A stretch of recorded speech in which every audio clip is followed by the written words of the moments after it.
As expected, this project wasn't going to take more than 2 weeks. Hey there everyone, this is Cypher, welcome back to my playthrough of Tomb Raider 4: The Last Revelation.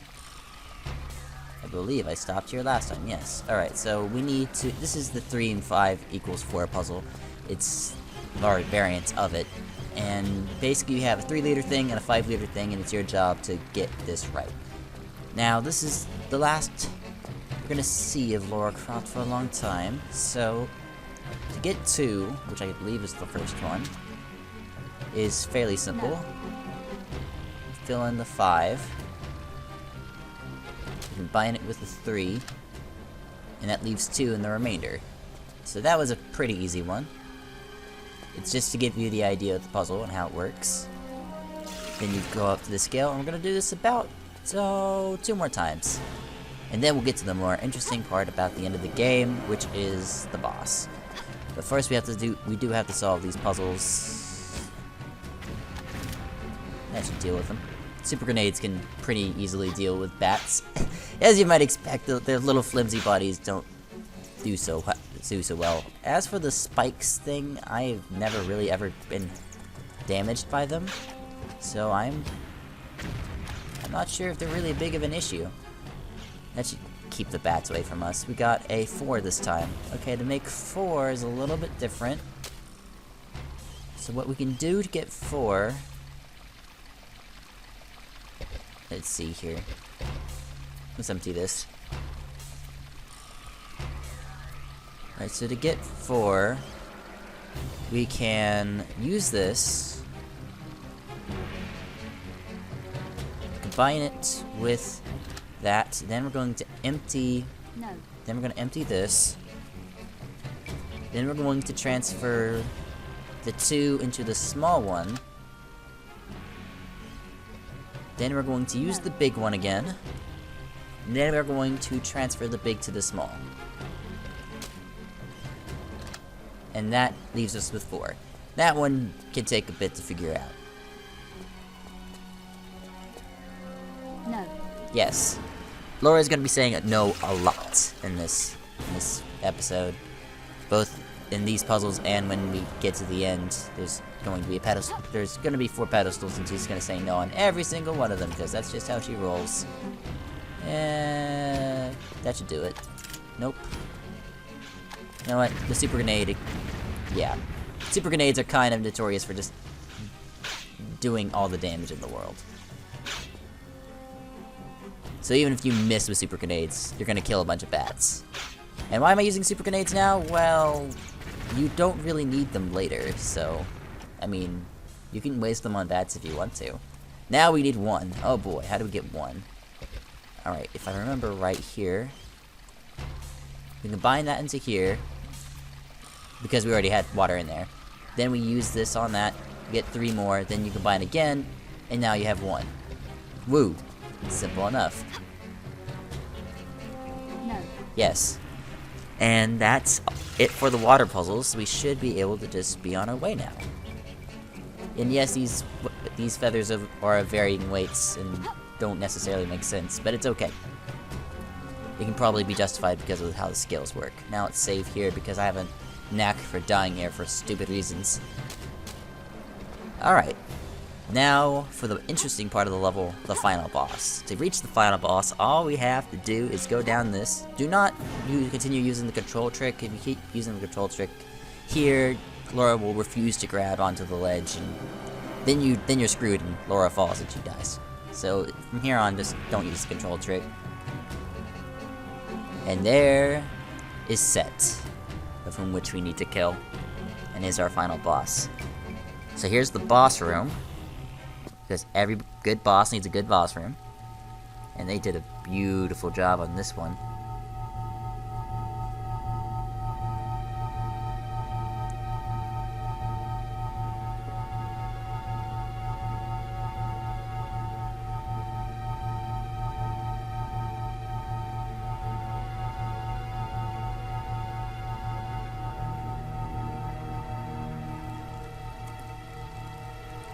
As for getting down from here, well, there's no easy way about it, but basically, well, there is an easy way about it.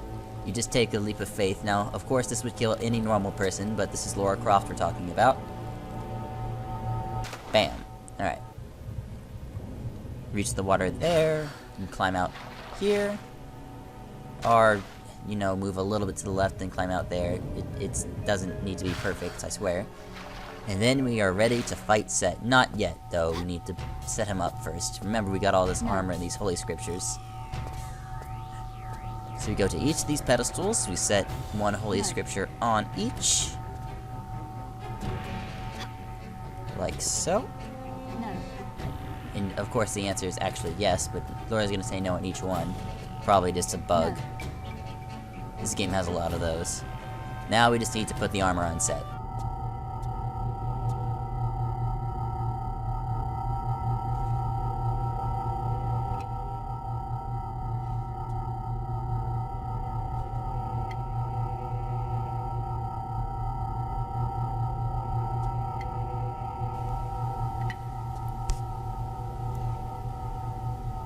Then cutscene. Basically, scarabs come, everything's ruined, and we have to fight Set now. So to dodge Set's bullets, just run. Grab this. The surprising lack of music. Thought there was battle music throughout this, but apparently not. Maybe if you don't skip the cutscene. Basically, a bunch of locusts ruin your day. They remove the amulet from Set, and now we have to actually fight him instead of just, you know, keeping him there. And he's a little bit of a jerk. He likes to shoot blue rays that do a lot of damage. And while you're on the ground floor, they do a ton of damage, so just keep moving and you'll typically avoid them. Sometimes he just doesn't see you and you can just waltz by anywhere, simply because he doesn't see you. Much like the turrets in Giza, or not in Giza, but in Cairo. Set has a line of sight, so if you get in the water and he can't see you, and you get behind him, he won't see you.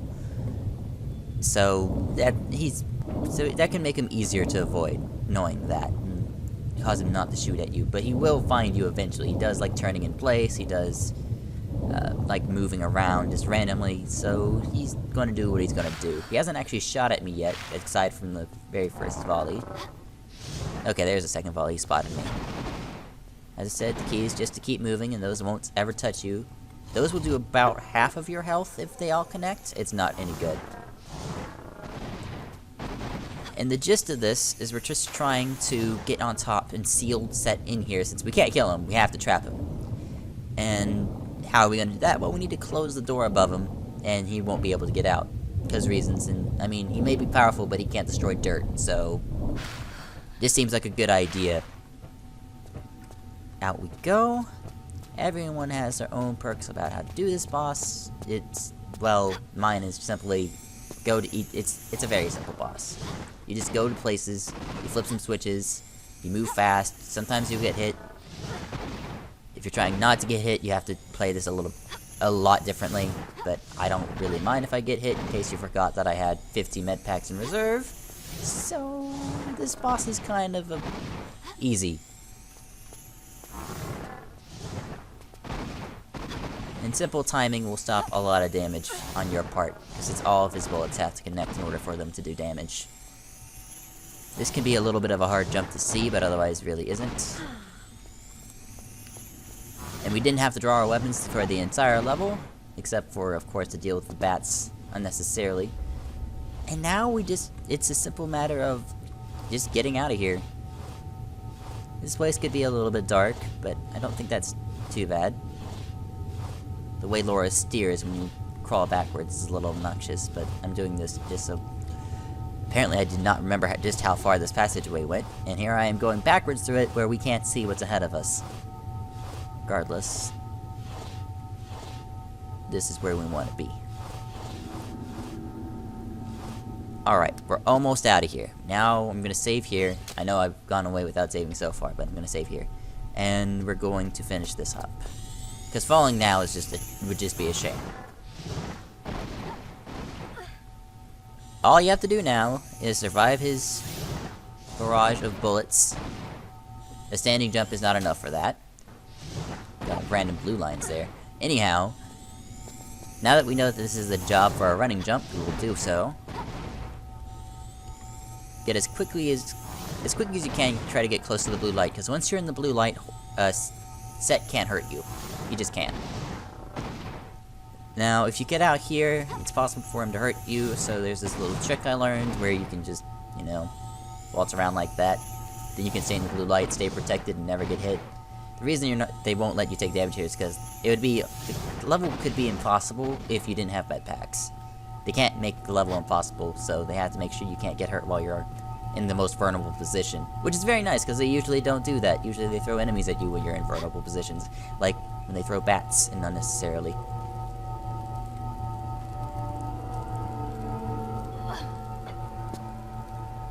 Nice vault. Okay, see you, old dude. Time for you to be sealed in there forever, and for nobody to let you out ever, hopefully. Because nobody wants this apocalyptic mess to happen ever again. Let's get out of here. Okay. Maybe we should take our time a little bit. Just, you know, so we don't get crushed at the last second. Not like Laura's gonna die at the end of this anyway.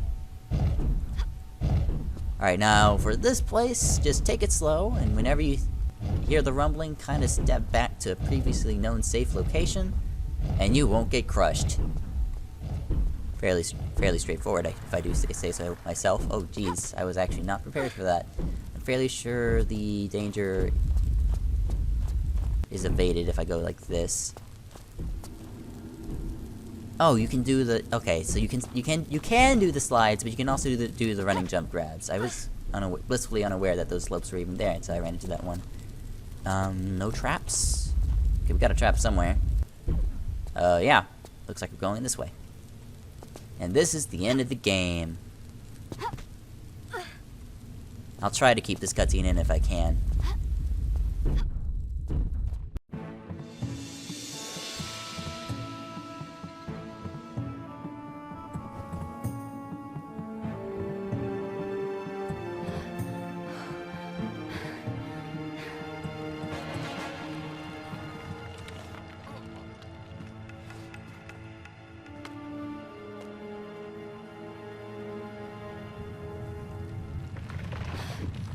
Quickly, girl, before it collapses around you.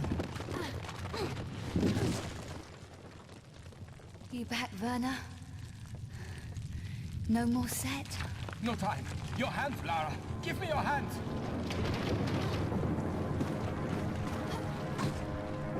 Take my hands. I can pull you to safety. Good to see you again, Werner. I couldn't leave you.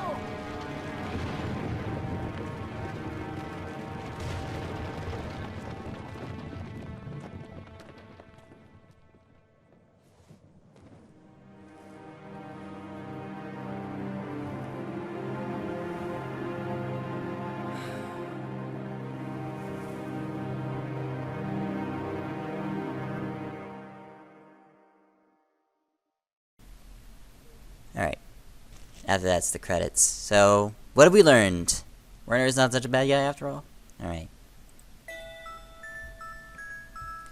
So, this was an interesting just side project. Me doing an action-adventure game rather than a dungeon crawler. Not typical of me. But we will be returning to my dungeon crawling roots in the future projects. Don't you worry about that. The likelihood of me doing other Tomb Raider projects is pretty low. I think Tomb Raider 1 and 2 are kind of baby games, and not really worth playing at all. As I say, I play those as just kind of like a time killer, time wasters. So I wouldn't really sit down in front of those and play those for you guys, because I'd just be bored. This game was at least somewhat interesting in that I needed practice to do the levels properly, or at least somewhat in a fast manner. And the semi-blind sections I thought were kind of cool myself, but some people kind of liked it when I practiced, so ultimately I practiced for most of the game. I think that's fine. Everybody plays Tomb Raider 4 very differently. I'm sure you may have seen other people play Tomb Raider 4, maybe, it doesn't matter. But everyone plays the game slightly different, the way they use their ammunition, the way they go about doing the levels themselves, whether they get all the secrets or not. Most people try to get all the secrets in their LPs. I just don't, I don't be bothered. I just know I don't need them all. The pickups are everywhere. After a certain point, you can just stop picking stuff up. It's very hard to be efficient with ammunition in Tomb Raider games because it's everywhere, so you just tend to pick it up, and, well, you know, not much to say here. Well, so there's not really much else to say. Next project is EOU2 guaranteed. I know people have been waiting for that forever, ever since it came out in Europe in about February, and I'm sure I was expecting to do it as soon as I finished PQ, but I decided I needed a break. But you know, that's all there is to it really. After EOU2, we'll be looking into things like Labyrinth of Toho 2, Rabi Ribi, and a few others projects that are in high potential, and we'll see where the future goes from there. I look forward to seeing how the future will shape us from here. I know some people here who just watched the Tomb Raider videos are like, Dungeon Crawlers, I'm not interested in seeing those, play more Tomb Raider. No, sorry, you're not my main audience, but I do appreciate you dropping by. So hey everyone, this has been Life as always, and thank you for watching. Next time we'll be back in the giant tree, again.